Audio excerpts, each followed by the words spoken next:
Women's Suffrage by Sarah Parker. It was just another morning like any other morning, when Joyce found herself in a bit of a precarious situation. Joyce sat on the aisles of a small room full of women and quietly examined the actions that took place that brought her here. It all started back in July of 1848, when Joyce saw a flyer hanging outside of the public library. Joyce had recently undergone a great change in her life. Within the last 2 years, Joyce's husband had grown chronically ill. This left her with the jobs that were usually categorized as a man's duty. In order to make money, Joyce took a job working in a factory. She worked very hard and her bosses were incredibly impressed with her. It did not take Joyce long for her job to progress. She was promoted to the next tier of business, where she was shift leader at the factory, but she did not earn nearly what her husband used to make. Since Joyce's husband was so ill, she also took over the household management. This included submitting taxes, doing the bills, making the car payments, house payments, you name it, and Joyce was in charge of it. It wasn't long before Joyce's husband's savings ran out and the entire function of the family was left on her shoulders. The best thing of all was that Joyce didn't mind taking on these responsibilities one bit. She was able to manage things accordingly, provide for her husband, and boost her own self-confidence. The problem arose when Joyce went into town with the hopes of putting the mortgage under her name.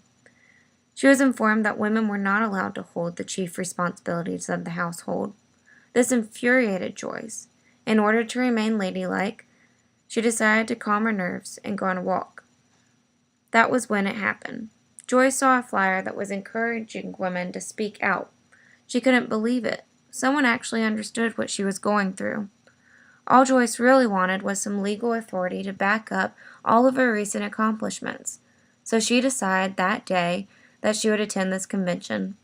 The flyer noted that the second day's topics would go as follows: equal control of their children, property, earnings, equal rights to make contracts, citizenship rights, inheritance rights, equal control of national, state, and local government, equal opportunities in schools and universities, government services, professions, and industries, equal pay for equal work, equal authority in the church, equal rights after marriage to their own identity and moral standards. In short, equal rights with men and all laws and customs.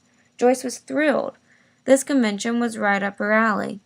All she wanted was the ability to provide for her family and to make it all legal.